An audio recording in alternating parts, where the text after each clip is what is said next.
Thank you, Mr. Chairman. Ranking Member Warner, members of the committee, thank you for inviting me here to testify today. I've submitted my statement for the record, and I'm not going to repeat it here this morning. I thought I would just offer some very brief introductory remarks, and then I would welcome your questions. When I was appointed FBI Director in 2013, I understood that I served at the pleasure of the President.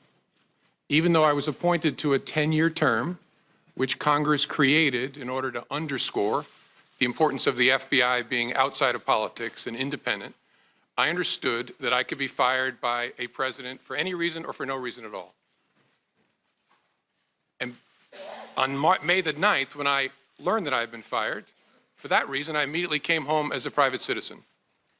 But then the explanations, the shifting explanations, confused me and increasingly concerned me. They confused me because the President and I had had multiple conversations about my job, both before and after he took office. And he had repeatedly told me I was doing a great job and he hoped I would stay. And I had repeatedly assured him that I did intend to stay and serve out the remaining 6 years of my term. He told me repeatedly that he had talked to lots of people about me, including our current Attorney General, and had learned that I was doing a great job and that I was extremely well liked by the FBI workforce. So it confused me when I saw on television the President saying that he actually fired me because of the Russia investigation, and learned again from the media that he was telling privately other parties that my firing had relieved great pressure on the Russia investigation. I was also confused by the initial explanation that was offered publicly that I was fired because of the decisions I had made during the election year. That didn't make sense to me for a whole bunch of reasons, including the time and all the water that had gone under the bridge since those hard decisions had had to be made. That didn't make any sense to me.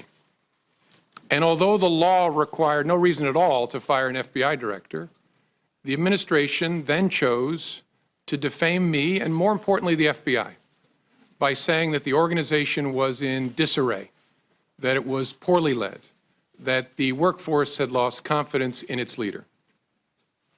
Those were lies, plain and simple. And I am so sorry that the FBI workforce had to hear them, and I'm so sorry that the American people were told them. I worked every day at the FBI to help make that great organization better. And I say help because I did nothing alone at the FBI. There are no indispensable people at the FBI. The organization's great strength is that its values and abilities run deep and wide. The FBI will be fine without me. The FBI's mission will be relentlessly pursued by its people, and that mission is to protect the American people and uphold the Constitution of the United States. I will deeply miss being part of that mission, but this organization and its mission will go on long beyond me and long beyond any particular administration.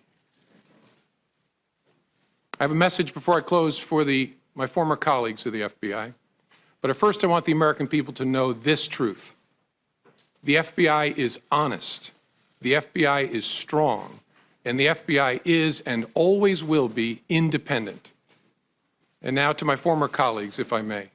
I am so sorry that I didn't get the chance to say goodbye to you properly. It was the honor of my life to serve beside you, to be part of the FBI family, and I will miss it for the rest of my life. Thank you for standing watch. Thank you for doing so much good for this country. Do that good as long as ever you can. And Senators, I look forward to your questions. Hey there, thanks for checking out CNBC on YouTube. Be sure to subscribe to stay up to date on all of the day's biggest stories. You can also click on any of the videos around me to watch the latest from CNBC. Thanks for watching.